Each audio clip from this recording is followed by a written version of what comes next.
Shalom, kekasih-kekasih Kristus, umat Allah yang selalu rindu untuk mengerti kehendak Allah lewat pembelajaran firman Allah dalam Bible Study Online CK7 ini. Saudara dan saya pasti semakin hari semakin mengenal Tuhan yang kita sembah, Tuhan yang kita percayai, Tuhan yang kita imani lewat pembacaan firman Allah dan direnungkan, dilakukan dalam kehidupan kita. Nah, hari ini kita akan melanjutkan pembacaan kita, saudara, dari kitab Bilangan pasal yang ke-21. Di dalam Bilangan pasal 21 ini ada beberapa peristiwa yang sangat penting untuk kita ketahui. Salah satunya apa? Bagaimana Allah memakai sebuah simbol atau lambang, yaitu ular tembaga, yang akan membuat bangsa Israel dipulihkan, disembuhkan, ditolong dan diberkati kalau mereka memandang ular tembaga itu. Loh, kok sepertinya berhala gitu ya saudara? Kok sepertinya ada seperti patung buatan manusia begitu? Karena ada patung atau tongkat ular tembaga. Nah, kisahnya seperti apa? Kita akan pelajari, kita akan baca, kita renungkan. Dan lewat tuntunan Roh Kudus kita akan dibuat mengerti kehendak Allah ini. Mari kita datang kepada Tuhan. Minta pengurapan dari Tuhan. Bagian kita adalah membuka hati kita. Bagian Tuhan menyatakan kuasanya lewat firman dan hadiratnya.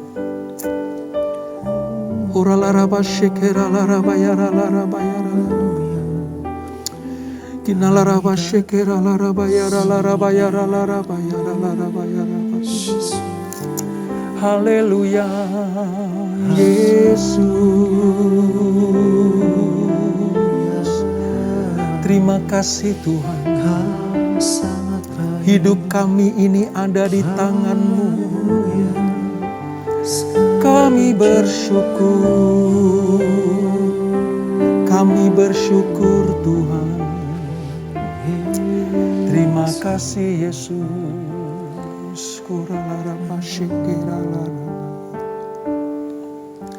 Hidupku dalam tangan-Mu, oh Yesus. Setiap langkah Kau tetapkan bagiku.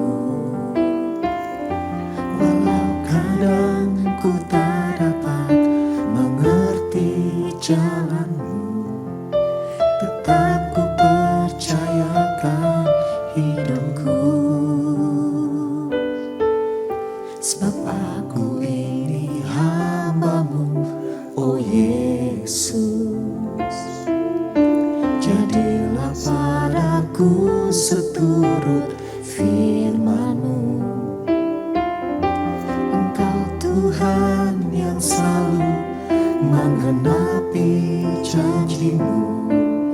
Rancangan-Mu terbaik bagiku. Yesus, ku percaya. Yesus, sungguh ku percaya. Rencana-Mu yang ajaib terjadi di dalamku. Yesus, sungguh ku percaya. Yesus, ku percaya. Yesus, sungguh ku percaya. Rencana-Mu yang ajaib terjadi di dalamku. Yesus, sungguh ku percaya. Kami hanya percaya kepada-Mu ya Tuhan. Yesus, ku percaya. Yesus, sungguh ku percaya. Rencana-Mu yang ajaib terjadi di dalamku. Yesus, sungguh ku percaya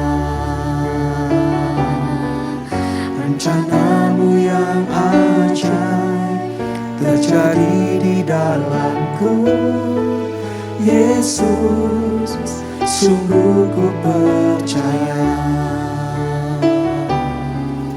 rencanamu yang ajaib terjadi di dalamku. Yesus, sungguh ku percaya.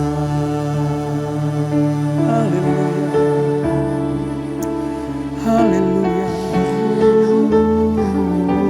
Kami percaya hanya kepadamu. Terima kasih Yesus atas rencanamu. Terima kasih Yesus atas rancanganmu.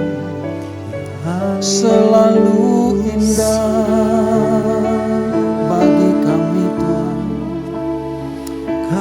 Maka kami mengucap syukur. Kami berserah hanya padamu. Hanya Kau Yesus.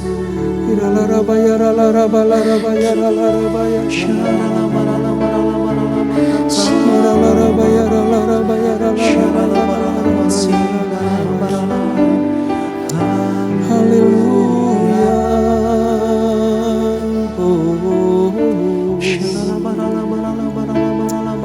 Kami berserah kepadamu, hanya padamu. Aku berserah, aku berserah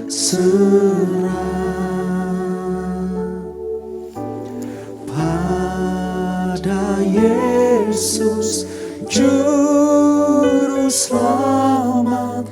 Aku berserah. Amin Tuhan. Aku berserah, aku berserah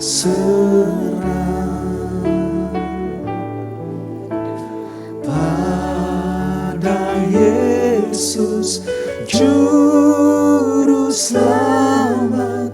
Aku berserah.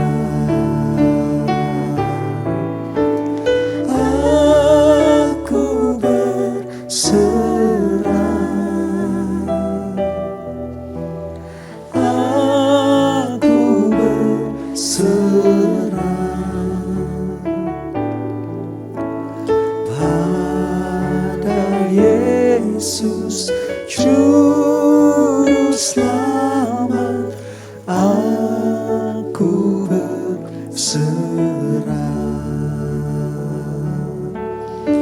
pada Yesus Juru Selamat. Aku berserah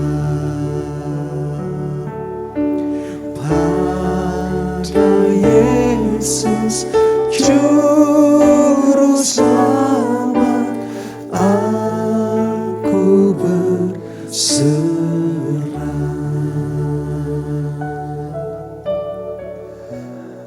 Hanya kepadamu ya Tuhan, hidup kami serahkan. Hanya kepada Engkau ya Yesus, iman percaya kami. Sepenuhnya hidup kami serahkan kepada Engkau. Sebab kami percaya Engkaulah satu-satunya juru selamat kami. Tidak ada yang lain. Tidak ada nama yang olehnya kami mendapatkan keselamatan kecuali di dalam Yesus Kristus. Terima kasih Bapak. Terima kasih untuk pernyataan firman-Mu buat kami. Terima kasih untuk hadirat-Mu. Terima kasih untuk cinta-Mu. Terima kasih untuk kasih-Mu yang Kau nyatakan bagi kami. Sebentar kami akan melanjutkan pembelajaran kami. Roh Kudus, tuntun kami, bawa kami kepada kehendak Allah, supaya apa yang kami baca, kami pelajari, kami renungkan dan kami lakukan betul-betul seturut dengan kehendak Allah. Tidak menyimpang ke kanan dan ke kiri, tetapi hidup di dalam kebenaran sepenuhnya lewat tuntunan firman Allah ini. Urapi kami Tuhan, urapi hamba-Mu menyampaikan kebenaran ini. Di dalam nama Yesus, mari yang siap merenungkan dan belajar firman Tuhan, sama-sama kita katakan amin. Amin. Nah saudara, mari kita buka di dalam Bilangan pasal 21. Sebelum kita membaca beberapa ayat saudara, saya mau jelaskan dulu begini, bahwa menjelang bangsa Israel masuk ke tanah perjanjian, kira-kira ya, kurang 1 tahun lagi, banyak sekali raja-raja yang menduduki wilayah Kanaan akan segera ditaklukkan. Dan itu merupakan sebuah pertolongan Tuhan. Bangsa Israel tidak mampu mengalahkan raja-raja di sekeliling atau di Kanaan itu, saudara, tanpa pertolongan Tuhan. Dan betul saja, ya, bagaimana bangsa Israel mengalahkan Raja Arad, ya, di pasal 21 ayat 1 sampai dengan ayat yang ke-3, itu Israel mulai bisa mengalahkan raja-raja di wilayah Kanaan itu. Dimulai dari Raja Arad. Ya. Wah, itu dari sebuah kekaguman, kegembiraan, sukacita, karena ternyata mereka mulai bisa menikmati kuasa Allah, ya, mulai bisa mempergunakan kuasa Allah, mempercayai dan melangkah lewat iman mereka, sehingga bangsa-bangsa sekeliling Kanaan itu bisa ditaklukkan. Tapi apa yang terjadi, saudara? Tetap saja nanti mereka ada posisi yang bersungut-sungut kepada Tuhan. Ini nih problemanya. Orang Israel di padang gurun, sebentar mereka menikmati hal yang spektakuler dari Tuhan, pertolongannya, mujizatnya, ya saudara. Bagaimana laut terbelah, mereka berjalan, wah mereka bersukacita. Sampai di seberang mereka menyanyi. Tapi gak lama kemudian mereka bersungut-sungut. Karena merasa bahwa mereka tidak ditolong Tuhan. Coba. Baru saja mereka mendapatkan mana, burung puyuh, tiang awan, tiang api. Mereka mendapatkan perlindungan Tuhan yang luar biasa. Tetapi di satu sisi, gak lama kemudian mereka bersungut-sungut lagi. Nah, Bilangan pasal 21 ini mengulangi pola yang sama. Israel mulai mengalahkan raja-raja di wilayah Kanaan. Tempat yang mereka akan duduki nanti. Ya, untuk masuk ke tanah perjanjian. Ada halangan, rintangan. Dan Tuhan izinkan mereka mengalami kemenangan di kemenangan. Tapi baru jalan sedikit saja, mereka sudah bersungut-sungut lagi.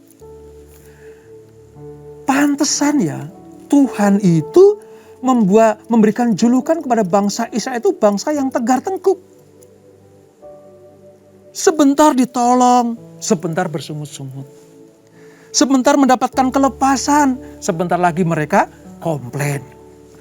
Itu kan gambaran juga bagi orang Kristen di masa-masa sekarang ini, saudara. Kalau lagi ditolong Tuhan, mereka bersorak-sorai, bersukacita. Giliran mendapatkan satu masalah di depan, mereka mulai bersungut-sungut sama Tuhan. Bahkan mempertanyakan kuasa Allah. Iman mereka goyah. Pola inilah yang dilakukan bangsa Israel di padang gurun. Bahkan menjelang masuk tanah perjanjian, masih saja dihinggapi pola yang sama. Ya, bersyukur, memuji kalau diberkati. Tapi kalau suruh jalan sedikit lagi saja, mereka udah bersungut-sungut lagi. Jangan sampai terjadi dalam hidup kita, saudara. Nah, seperti apa persungutan mereka? Seperti apa komplain mereka kepada Tuhan? Sampai Tuhan harus menghukum mereka dengan sakit penyakit, saudara. Mari kita baca. Di dalam Bilangan 21 ayat 4 sampai 9. Pada perikop ular tembaga. Demikian firman Tuhan. Setelah mereka berangkat dari Gunung Hor, setelah mereka mengalahkan raja di dekat Horma itu, yaitu Raja Arad orang Kanaan, saudara. Berjalanlah ke arah Laut Teberau untuk mengelilingi tanah Edom, maka bangsa itu tidak dapat lagi menahan hati di tengah jalan. Nah, tidak dapat menahan hati itu seperti apa, saudara? Ayat 5. Lalu mereka berkata-kata melawan Allah dan Musa. Ini nih, yang saya ceritakan tadi, pola seperti ini nih. Ya, mulai komplain lagi, berkata-kata kepada Allah dan Musa. Sama, saudara.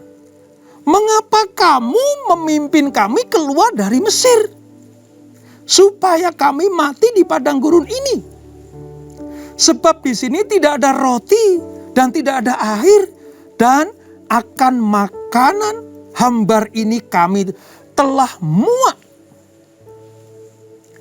Di sini, saudara, komplain bangsa Israel kepada Musa dan Allah itu telak sekali. Aku sudah muak, bosan dengan mana, karena setiap hari kami makan dari bahan yang sama. Dari mana itu? Mau diolah seperti apa, tetap mana. Mereka tidak pernah bisa mengucap syukur kepada Tuhan karena kebosanan mereka. Sedikit-sedikit mereka komplain sama Tuhan. Kenapa kalian membawa kami keluar dari Mesir? Loh, sebenarnya kalau mereka sadar, kalau mereka ingat, bukankah mereka yang teriak-teriak kepada Tuhan, keluarkan kami dari tanah perbudakan ini? Memang betul-betul keras kepala bangsa Israel ini, saudara. Makanya pantas saja Allah sering murka, Allah menghukum mereka. Karena mereka betul-betul tidak bisa mengucap syukur kepada Tuhan. Yang membuat Tuhan murka, mereka pengen lagi kembali ke Mesir. Itu betul-betul suatu hal yang menyakitkan hati Tuhan. Itu, saudara. Ya. Apa reaksi Tuhan? Di ayat yang ke-6, saudara. Lalu Tuhan menyuruh ular-ular tedung ke antara bangsa itu yang memagut mereka sehingga banyak dari orang Israel yang mati. Pernah, saudara, saya sampaikan, kalau saudara ingat ya, tentang kondisi padang gurun. Di situ banyak sekali binatang-binatang liar. Dan yang paling banyak itu, saudara, 2 jenis binatang ini. Apa itu? Ular dan kalajengking. Itu binatang kecil tapi sangat mematikan. Ketika bangsa Israel melewati padang gurun, lewat ketaatan, kesetiaan, percaya kepada Allah sepenuhnya, maka kalajengking dan ular itu dilalukan. Disingkirkan Tuhan, supaya umat perjanjian lewat di tengah-tengahnya. Dan mereka tidak dipagut ular, mereka tidak digigit oleh kalajengking. Tapi sebaliknya, kalau bangsa Israel bersungut-sungut, komplain terus sama Tuhan, maka ular yang sama akan dipakai Tuhan untuk menghukum mereka. Kenapa, saudara? Karena bangsa Israel tidak menghormati keputusan dan kekudusan Allah. Sekelas Musa dan Harun saja dihukum Tuhan kok. Kemarin kita pelajari itu. Apalagi bangsa ini nih, kerjaannya komplain. Allah bisa pakai ular yang sama, yang tadinya dihalau Tuhan, tapi dipanggil Tuhan kembali untuk menghukum mereka. Dan betul, apa yang terjadi? Ketika Tuhan sudah tidak bisa lagi menerima sungut-sungut mereka, maka Tuhan menyuruh, perhatikan kata menyuruh ini, yang mendatangkan ular itu, yang memanggil ular itu, untuk memagut seluruh bangsa Israel, Tuhan sendiri. Mereka main-main dengan Tuhan. Mereka tidak menjaga kehormatan dan kekudusan Tuhan. Maka Tuhan yang menghukum mereka. Dan kita lihat ayat ke-7. Kemudian, ya, sebelum ayat ke-7, banyak dari orang Israel yang mati. Ini perlu saya tandaskan dulu. Tidak hanya sekedar menggigit, sakit, tetapi mengakibatkan kematian. Allah nggak main-main. Ya.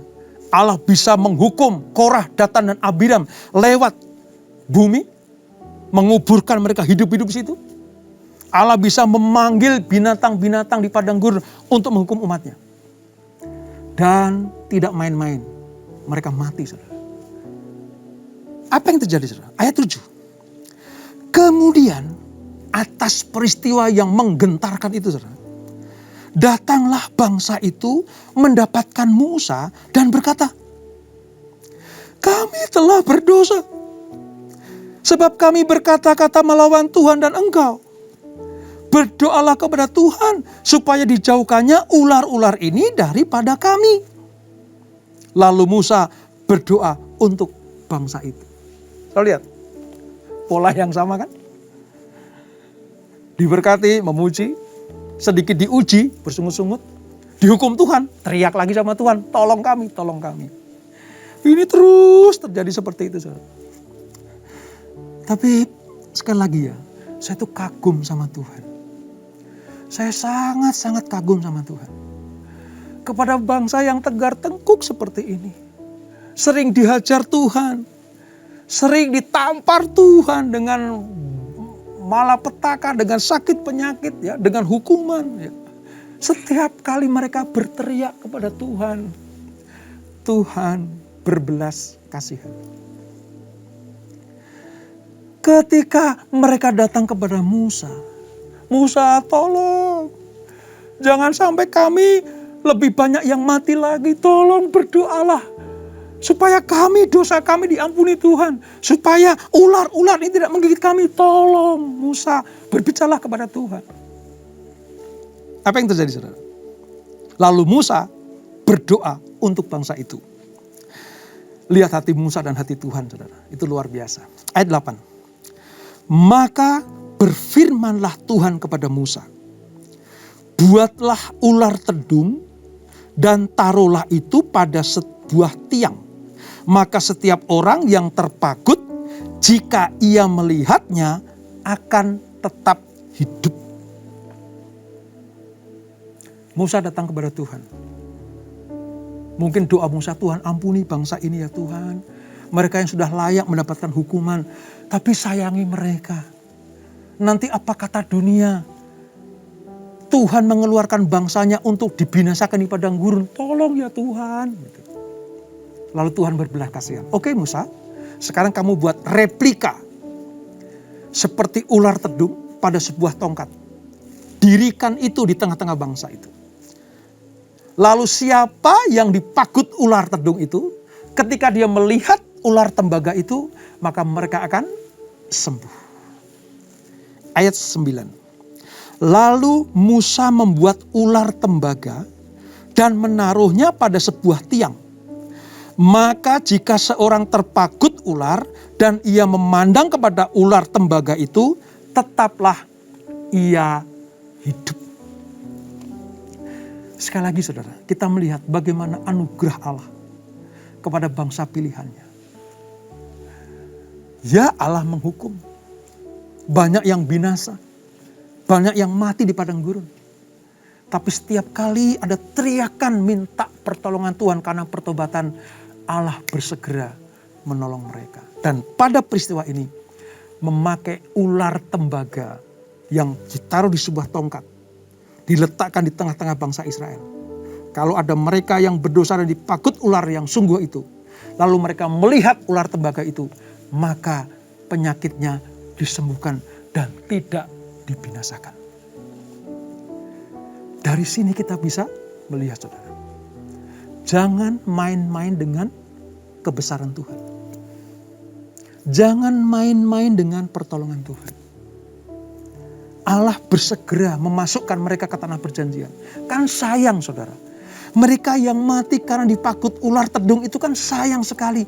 Sudah menjelang masuk ke tanah perjanjian. Tapi sayang, di garis akhir mereka kalah.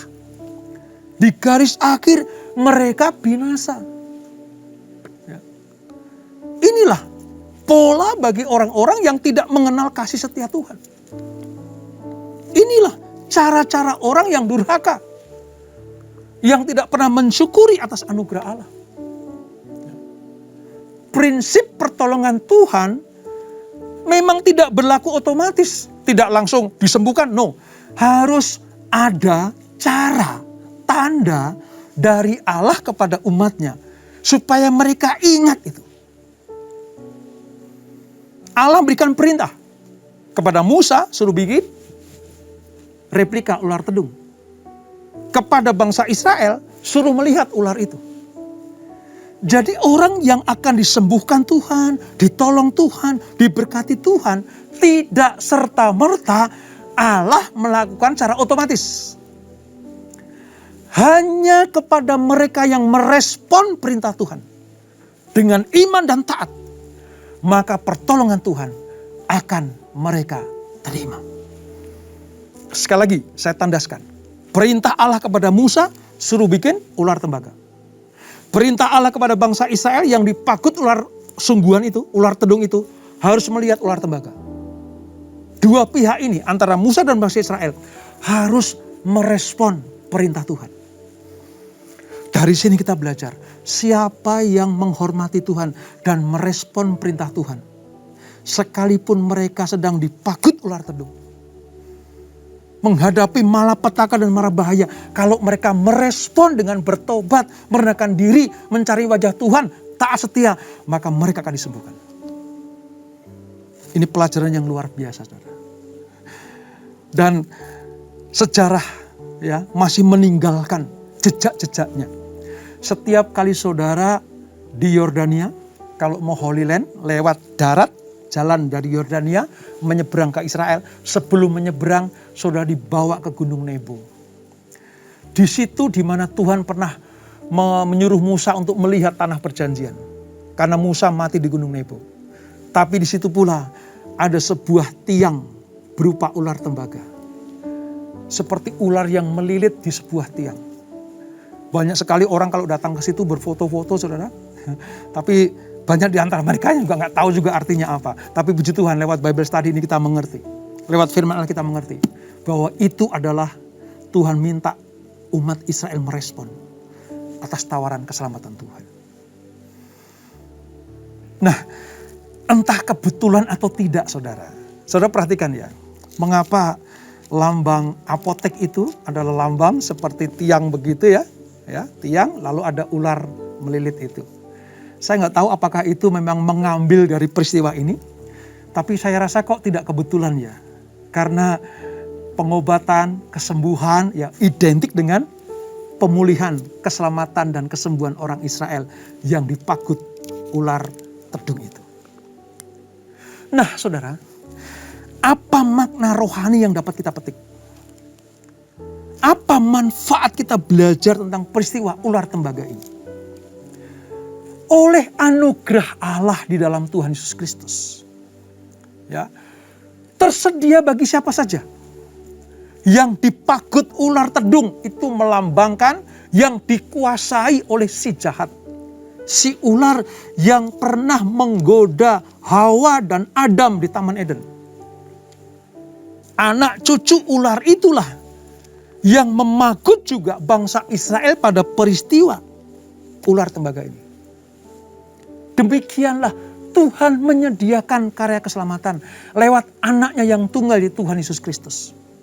Barang siapa yang percaya kepadanya tidak binasa, melainkan beroleh hidup yang kekal. Nah, kalau saudara baca di Yohanes 3 ayat 14. Ya, Yohanes 3 ayat 14 itu bisa tentang apa? Dan sama seperti Musa meninggikan ular di padang gurun, demikianlah juga anak manusia harus ditinggikan. Yaitu Yesus Kristus ditinggikan. Supaya setiap orang yang percaya kepadanya beroleh hidup yang kekal. Karena begitu besar kasih Allah. Ayat 16-nya ya, Yohanes 3 ayat 16. Akan dunia ini. Sehingga ia telah mengaruniakan anak yang tunggal. Supaya barang siapa yang percaya. Kalau di perjanjian lama di peristiwa ular tembaga, supaya barang siapa yang memandang ular itu diselamatkan, disembuhkan dari bisa ular tedung. Di perjanjian baru, supaya barang siapa yang percaya kepada Yesus yang ditinggikan, mereka tidak akan binasa, melainkan beroleh hidup yang kekal. Wow, ini pelajaran yang luar biasa, saudara. Saya sangat bersemangat sekali untuk menyampaikan kabar baik ini. Ayo, wartakan kepada siapa saja. Kalau saudara melihat ada saudaramu, ada sesamamu, tetanggamu, anggota keluargamu yang seolah-olah sedang dipagut oleh ular tedung itu. Yang sedang dikuasai oleh si jahat. Yang sedang ada dalam cengkeraman si iblis itu. Ajak mereka untuk memandang ular tedung, ular tembaga. Untuk memandang Yesus sebagai Tuhan dan Juru Selamat. Supaya apa? Mereka pun diselamatkan.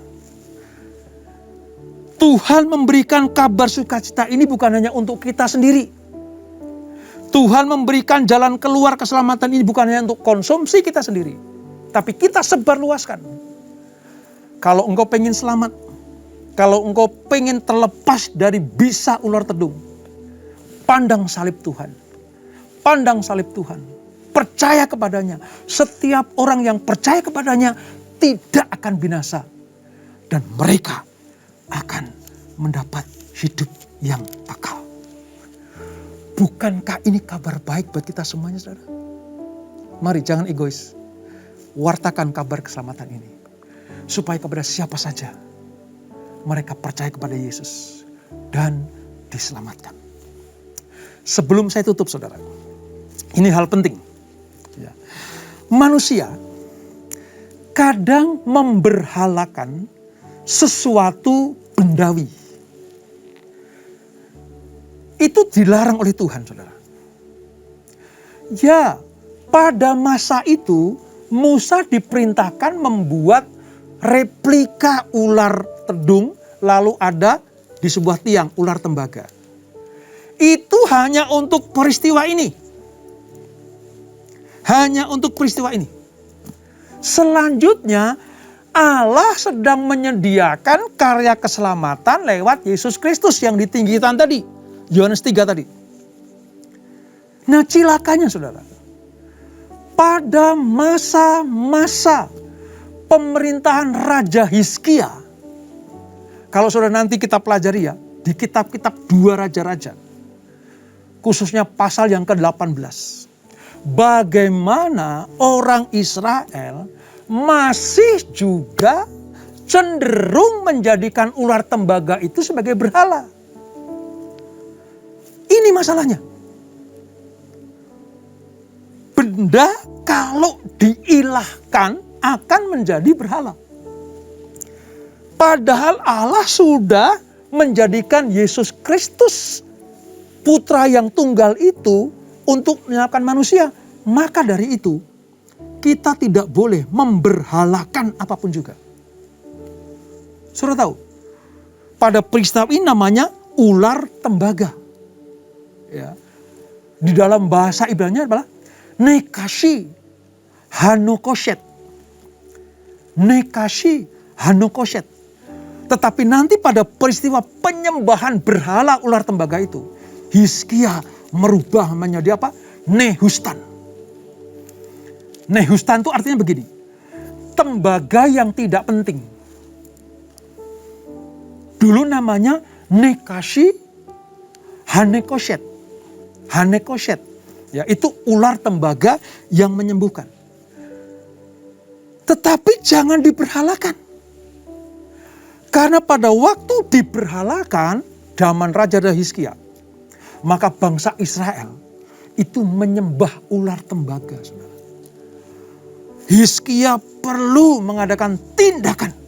Ia membasmi praktek pemujaan berhala-berhala itu. Lalu Hizkia membakar dupa. Ya.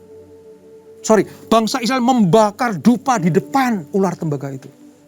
Makanya Hizkia marah besar. Lalu menyebutnya sebagai Nehustan. Artinya tembaga yang gak ada artinya atau gak penting. Ini terjadi, saudara. Nanti ya, kalau sampai kepada 2 raja-raja. Bangsa Israel membakar dupa di bawah ular tembaga yang Musa dirikan itu. Tapi itu menyakiti hati Tuhan. Menyakiti hati Tuhan. Tuhan mau supaya bangsa Israel percaya kepada Tuhan. Pada peristiwa ini memang membawa kesembuhan. Ular tembaga itu. Tapi pada peristiwa yang lain, Allah tidak mau lagi bangsa Israel menyembah bendawi itu. Oleh sebab itu, mari. Khususnya kita umat perjanjian. Yesus Kristuslah yang sudah ditinggikan. Ya, menggantikan posisi ular tembaga itu. Siapa yang percaya kepadanya tidak binasa. Dan betul-betul mendapatkan keselamatan. Jangankan kesembuhan badan, keselamatan hidup kita pun ditanggung oleh Tuhan. Kalau kita percaya kepada Tuhan. Sekali lagi ya, jangan memberhalakan benda-benda. Sekalipun pada peristiwa yang lampau itu membawa kesembuhan. Tapi tidak serta-merta benda itu membawa kesembuhan dan keselamatan. Terbukti di mata Hizkia, tembaga itu sudah tidak ada artinya lagi. Tidak penting lagi. Karena tanpa disadari, Hizkia sedang memberikan sebuah pemikiran yang melampaui zamannya, menunjuk kepada keselamatan Tuhan Yesus Kristus. Inilah peristiwa ular tembaga itu. Kita tundukkan kepala. Bapak, terima kasih untuk pelajaran pada hari ini. Kami mengerti sekarang bahwa ketika Allah menyelamatkan manusia, hanya lewat Tuhan Yesus Kristus yang ditinggikan. Siapa yang percaya kepadanya tidak binasa, melainkan beroleh hidup yang kekal. Dan itu kami lihat di perjanjian lama. Ketika bangsa Israel bersungut-sungut kepada Tuhan. Setelah mengalami kemenangan demi kemenangan. Mengalahkan raja-raja Arad pada waktu itu. Mereka hanya disuruh jalan sedikit lagi saja. Mereka sudah bersungut-sungut lagi. Menyesal keluar dari Mesir. Dan itu membuat Tuhan marah luar biasa. Sampai Tuhan mengirimkan ular-ular tedung menggigit mereka. Dan mereka banyak yang mati di situ. Israel teriak minta pengampunan Tuhan lewat Musa. Dan Tuhan perintahkan bikin ular tembaga. Siapa yang memandangnya ketika dipagut ular tedung akan disembuhkan. Diperlukan respon dari Musa dan umat Allah supaya mereka diselamatkan Tuhan. Demikian pula diperlukan respon kita ketika Tuhan menyediakan juru selamat, yaitu Tuhan Yesus Kristus. Apa respon kita? Apa tindakan kita? Apakah cuek saja? Apakah menolak itu? Atau kita menerimanya? Sebab barang siapa yang percaya kepadanya tidak binasa, melainkan beroleh hidup yang kekal. Oleh sebab itu, responi karya keselamatan Allah dengan cara tetap taat dan setia kepada perintah-perintahnya. Terima kasih Bapa. Ampuni kami kalau kami tidak merespon karya keselamatan Allah ini. Ampuni kami kalau kami main-main dengan karya keselamatan Allah ini. Bahkan ampuni kami kalau pada perjalanan hidup kami berhalakan benda-bendawi. Seperti orang Israel pada zaman Hizkia menyembah ular tembaga itu. Membakar dupa di bawahnya. Dan itu menyakiti hati Tuhan. Nama yang harusnya hanya sekedar ular tembaga atau Nekashi Hanekoshet diubah oleh Hizkia menjadi Nehustan, tembaga yang tidak ada artinya. Ampuni kami Tuhan. Yang kami sembah hanya Tuhan Yesus Kristus yang hidup, bukan benda-benda yang lain. Terima kasih Bapak. Berkati kami semuanya, berkati anak-anak-Mu yang kami taat setia hanya kepada Engkau. Berkati keluarga demi keluarga. Berkati kami semuanya, pelayanan kami, pekerjaan kami, bisnis kami diberkati Tuhan. Kesehatan, perlindungan, damai sejahtera melingkupi hidup kami semuanya. Dan sebelum kami berpisah, kami siapkan hati kami terima berkat yang daripada-Mu. Kekasih Kristus, arahkan hatimu kepada Tuhan. Terimalah berkat kasih anugerah dari Allah Bapa yang berlimpah-limpah. Di dalam anaknya yang tunggal Tuhan Yesus Kristus. Dan persekutuan yang masih dalam Roh Kudus menyertai kita semuanya. Mulai saat ini sampai Maranatha. Tuhan Yesus datang untuk yang kedua kali menjemput kita semuanya. Dibawa masuk dalam perjamuan kawinan domba. Menikmati kemuliaan kekal sampai selama-lamanya. Yang diberkati, sama-sama kita katakan amin. Tuhan Yesus memberkati.